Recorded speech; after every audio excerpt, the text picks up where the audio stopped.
It's a reminder to all of us that speeding kills.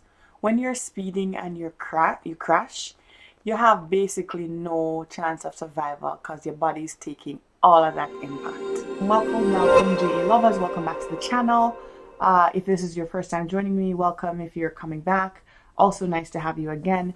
I hope you subscribe to my channel and stay with me on this journey. I talk about any and everything Jamaican on here. And so this morning, it's a somber story coming out of the Jamaica Gleaner and multiple other sources in Jamaica. As you know, this is a pretty big news story right now around the third school child who was killed in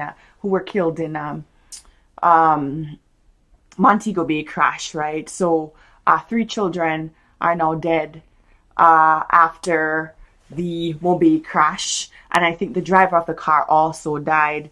And you know, it's just a tragedy that has happened. The parents are obviously distraught. The whole community is distraught, and it's caught the attention of the nation. It's never good to see children passing away like this. And from the images that you can see of the vehicle right here, obviously this car was traveling at a very high rate of speed.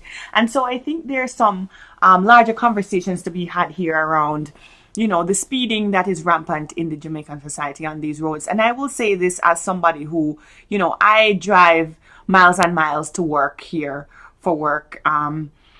You know, and the US highways are a little bit different in terms of like driving speeds. Like you can drive here like 75 miles an hour, which is the equivalent of 120 kilometers per hour, without really kind of losing control of your vehicles, because the roads are long and they're straight and pretty much you're on cruise control almost, even though speeding is not good here either. It's not good anywhere. But speeding in Jamaica is a whole different story. Jamaican roads, even when they are relatively straight, they pose a number of challenges. You never know when you might come up on a pothole. You never know what might be happening. And I've been in Jamaica and I've had to ask people, and it's sometimes people that I know personally, to say, listen, brother, slow down with me, come out if it did. It just feels like you're literally about to die when these cars are not even driving more than 60 miles an hour. 60 miles an hour is around 100 kilometers per hour.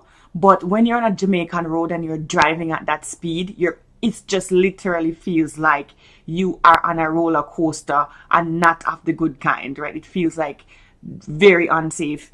And growing up in Jamaica, I remember many instances where there were horrible car crashes. My father himself, he was in a horrible car crash. Actually, he was in 2 horrible car crashes in the Hanover and St. James area. He crashed in Anchovy one time. In that car crash, one of my former colleagues from high school died. He crashed down in the Whithorn area one time, and a bunch of his colleagues died. Then my father was very lucky to only survive with broken bones from those accidents. But it's just a reminder to me that these Jamaican roads are very dangerous and they should be taken very seriously. You know, it's just cultural for people to drive up real fast and buck up around the corner and blow their hand and all kind of stuff. But really and truly, when you see tragic incidents like these, it's just terrible.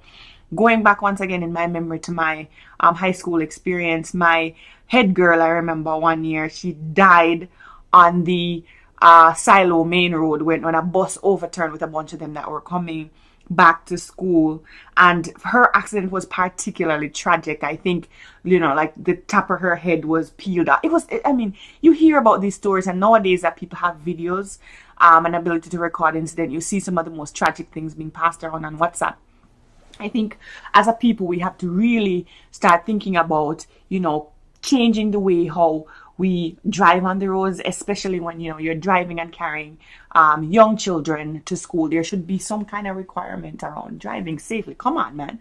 Like, look, the third child is a sister of one of the other 2 students who succumbed yesterday. So can you imagine this mother, this family is now dealing with the loss of 2 young children, right? Another tragedy happened last night. 3 persons died after the bus in which they were traveling picked up a skid along the Shettlewood main road in Hanover. Shettlewood, I think, is on that journey from like I don't know, St. James, like Montego Bay area, and like if you're coming towards like Westmoreland, it's somewhere in between there. I drive there all the time when I'm heading back to my country. And the woman, the victims were 2 men and a woman, And the woman was thrown from the bus after it hit an embankment and she was crushed by the vehicle. Can you imagine? The driver and the other passenger were taken to the Cornwall Regional Hospital where they died. So that means that these people are speeding, that you can't handle any kind of a little bump. And the cars out there are, so a lot of them are older, so they're not really built to really withstand any impact from a collision.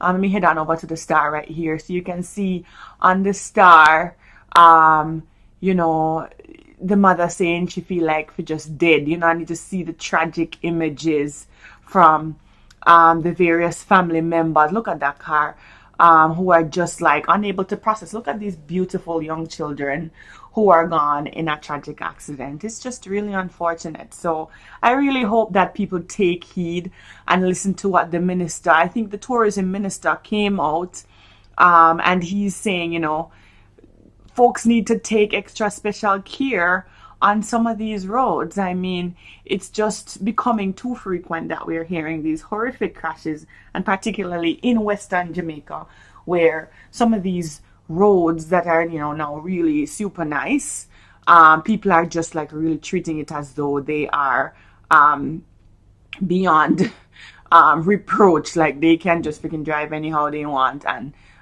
nothing happens to them. So, you know, thanks for checking out my video. I hope you subscribe to my channel for more content like this. I'm looking forward to you joining me on the journey. And until next time, take care of yourself, my friend.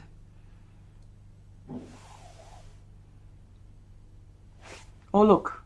This is the article I was looking for just now before I wrap. So Bartlett, Edmund Bartlett, the tourism minister, he's urging users of the elegant corridor to exercise care while traveling along the busy thoroughfare. This is after the accident. He said, "I'm extremely saddened to hear of the untimely deaths, and I want to use this opportunity to appeal to all drivers to exercise care as they travel along our roadways to reduce fatalities." So, yeah, I just wanted to call that out before I wrap the video. All right, guys, talk to you next time.